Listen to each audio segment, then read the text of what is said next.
Xin chào anh em đã quay trở lại với kênh của em, Hoàng Châu Bóng Bàn. Và ngày hôm nay em sẽ lại xin chia sẻ, giới thiệu cho anh em một kỹ thuật để gây đột biến trong những quả bóng giao bóng xoay xuống của đối thủ nữa. Đó là kỹ thuật hất xoay xuống, cực kỳ gây đột biến nha. Đây là kỹ thuật hất bóng xoay xuống nha các bạn. Nó gây đột biến cực kỳ nhiều ở những cái điểm cuối và điểm chốt. Nếu các bạn tự tin thì nên dùng kỹ thuật này. Bắt đầu.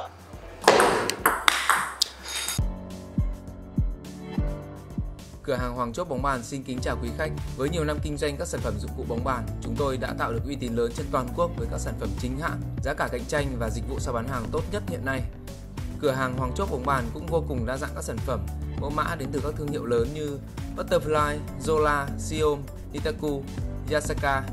Đến với Hoàng Chốt Bóng Bàn, bạn sẽ được kiện tường bóng bàn tư vấn về sản phẩm cũng như hướng dẫn về cách chơi sản phẩm đó. Hoàng Chốt Bóng Bàn 112 Bế Văn Đàn, Quang Trung, Hà Đông. Số điện thoại 056 916 8888 hoặc 056 853 6666. Xin chân thành cảm ơn. Đầu tiên nhá, các bạn muốn thực hiện thành công bất cứ một kỹ thuật nào đó thì 70% nó là ở cái bước chân của các bạn. Mình nói về vấn đề về tập luyện trước đi, đúng không ạ? Chúng ta vẫn cứ bước vào hất giống như quả hất bình thường ấy, nhưng cái điểm mấu chốt ở đây là gì? Nó ở cái tay. Chúng ta hất xoáy lên thì mình xuống úp vợt sẵn này, gạt bóng sang, thì hất xoay xuống chúng ta lại phải ngửa ra để đối xứng với cả cái quả xoay xuống của đối thủ. Và sau đó là mình hơi hơn một chút, cảm thấy là mình hất lên để trừ xoáy đi. Khi mình đánh từ dưới thấp lên để trừ xoáy đi, đấy thì nó đã tạo ra một cái lực vòng cung hơi nhỏ rồi để nó tự cắm xuống rồi, bởi vì bên kia xoay xuống mà, đúng không ạ? Và đến cuối cùng hất lên rồi thì bắt đầu là hơi úp xuống ở đoạn cuối động tác để điều chỉnh cái bóng nó vào cái hướng mình mong muốn. Thật ra từ đây mình hất lên như này nó đã vào bàn rồi đấy, nhưng mà để hất mạnh thì chúng ta cần phải úp ở đoạn cuối. Tâng lên này nó đã vào rồi, đúng không? Từ ngửa ra tâng lên nó đã vào rồi. Nó sẽ có hai giai đoạn. Nó sẽ có hai giai đoạn. Một là tâng lên và hai là úp đi. Một cái để lên xoáy, một cái là không phải để lên xoáy, một cái để triệt tiêu xoáy, một cái là để tăng lực. Đấy. Này. Một, được chưa? 1, 2. Rồi, bắt đầu nhá. 2, được chưa? 2, ngắn lại. Mình sẽ không tạo xoáy mấy đâu. Mà mình sẽ đập thẳng vào bóng. Ở kỹ thuật này các bạn đánh cái mặt vật tàu hoặc lai tàu sẽ dễ làm hơn. Những cái mặt vật đấy là mặt đời mới bây giờ đấy, và dòng ra đời mới bây giờ đấy. Nào, ngửa ra hất này. Vừa vào chuẩn bị cắt đấy, ngửa ra hất lên. Đồng thời úp về sau. Đấy, vừa rồi là cái điểm mấu chốt là cái góc độ mặt vợt. Và cái thời điểm tiếp xúc bóng ấy là thời điểm nó vừa nảy lên đến gần cao nhất nhé các bạn. Đừng để nó rơi hẳn sâu xuống là rất khó đánh. Lúc mà vừa nảy lên gần cao nhất là nó có mình tựa được lực của đối thủ luôn.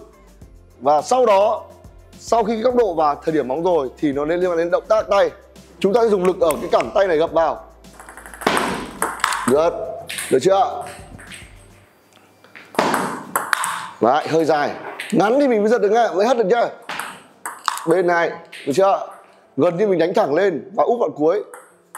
Bên này, đứng sẵn để tập luyện trước này. Đấy, được chưa?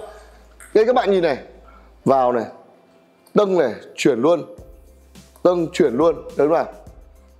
Tâng chuyển luôn. Nếu như bóng lỏng là mình tâng chuyển lên thì nó sẽ bay ra ngoài mất.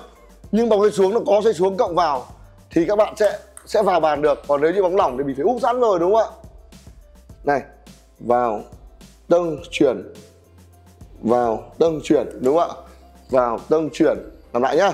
Nhưng phải làm thật nhanh, tức làm lề dề này không bao giờ được luôn, là còn bị hỏng bay mất. Vào, tâng chuyển, được chưa? Rất khó nhá, phải luyện thật nhiều đấy. Hết, vào sẵn, phải luyện thật nhiều. Đấy, đây là Hiệp giao xoáy rồi các bạn ạ. Mình cảm nhận được cái quả xoáy này của Hiệp. Hiệp là dùng mặt vợt Đích D09C, một vợt lai tàu nên là nó rất là xoáy. Đấy. Ở cái quả này thì mình không thể hất mạnh như là xoáy lên được, mà mình chỉ hất để gọi là tạo sự đột biến cho đối thủ thôi. Và khi đối thủ giao dây xuống, kiểu gì đối thủ nghĩ mình bắt ngắn hoặc mình cắt lại đơn thuần thì mình sẽ hất một quả, lừa mình hất một quả để sao cho nó gây cái sự đột biến. Ví dụ như từ đầu trận đến cuối trận mình quả xoáy xuống mình hay cắt, đúng nào? Thế thì vào cuối trận chẳng hạn mình hất một quả thôi, chắc chắn với các bạn là đối thủ sẽ giật mình. Đầu tiên mình vào mình cắt này, đấy đúng nào. Khi nào mình muốn cái đột biến thì mình hất, thì là sẽ giật mình thôi. Nhưng mà không thể dùng nhiều lần ở đâu nha các bạn. Nếu các bạn dùng nhiều lần trong một trận đấu quá, ở quả này nó sẽ sinh ra là gì? Đối thủ sẽ biết bài của các bạn trước rồi và không hiệu quả, bởi vì hất quả này nó sẽ rất là chậm. Đấy, quả này các bạn phải thực sự tự tin thì mới hất được, bởi vì cái đối thủ giao bóng xoay xuống thường bóng bay rất chìm, cực kỳ chìm luôn, run tay cái là mà lưỡng lự toi luôn, lưỡng lự thua, bằng thua, sợ chết còn hơn là bị chết. Đấy, lên luôn, nặng quá em, lên luôn. Và bây giờ là cách luyện tập anh em nhé. Đầu tiên là mình sẽ vẫn tập tự thả bóng thôi, nhưng mà mình tâng lên, tâng lên, tâng lên. Đấy, không cần vào bàn cũng được. Sau đó là tâng lên úp, tâng lên úp, nhẹ thôi trước, đúng không ạ? Để cho động tác nó quen tay đã. Tâng úp, rồi một vài rổ đó, khi nó hình thành động tác rồi thì bắt đầu mình phải tập luyện đến là gì? Phải có người đưa bóng hoặc là máy bắn bóng để tạo được một cái xoáy xuống nhất định thì mình mới tập được cái đoạn xoáy xuống này, đúng không ạ? Bắt đầu tâng lên trước, tâng lên trước, tâng lên trước, hất lên nhẹ, hất lên nhẹ trước từ dưới này. Mình sẽ tập gạt lên, tập gạt lên, tập gạt lên, sao cho nó đừng bay ra ngoài. Lúc này mình cần phải có cảm giác rồi, đúng không ạ? Không cứ đánh mãi ra ngoài không được. Gạt lên trước, nào làm lại, gạt lên, gạt lên, gần bóng vào, gần bóng vào, đừng cách xa, đừng lấy đà. Ở dưới cái bóng mình hất lên, phải gần bóng nhá. Hất cổ tay hoặc khống chế hoặc bắt ngắn trong bàn, tất cả đều phải gần bóng. Mình xin nhắc lại với các bạn thấy không? Lại, hất, hất, hất. Sau đó này mình sẽ kết hợp vào hai động tác, 1, 2 kết hợp vào với nhau. Lại, ngửa này, úp này, ngửa này, úp này, thật nhanh vào. Rồi sau đó là nhờ bạn tập của mình đứng lùi ra, giao xuống thật nặng cho mình hất. Và mình lúc này mình cần phải hất nhanh tay hơn bình thường. Vì bây giờ là xoáy xuống nặng rồi, thực chiến rồi, đúng không ạ? Hất, hất. Đấy, cái clip này dành cho những người đánh hay một tí, hay rồi mà mình cảm thấy là mình đỡ ra bóng nó đơn thuần quá, đơn điệu quá, muốn tạo sự đột biến, muốn ăn những cái điểm chốt thì mình sẽ sử dụng cái clip này. Phải dành cho người đánh trình độ cao một chút nha các bạn.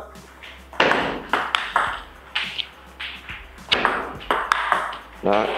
Còn nếu như các bác mà trình độ mà muốn luyện thì cũng chẳng sao, đúng không ạ? Mới chơi muốn luyện cũng chẳng sao, luyện kỹ vào vẫn có thể sử dụng thường xuyên, nhưng mà có khi nó lại làm cho các bác đỡ ra bóng hay hơn, làm gây đột biến lên mấy bóng thì tốt. Đó. Rồi, ok.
Và bây giờ là một vài cái tình huống trong thi đấu mình sẽ sử dụng để làm tiền đề để tấn công.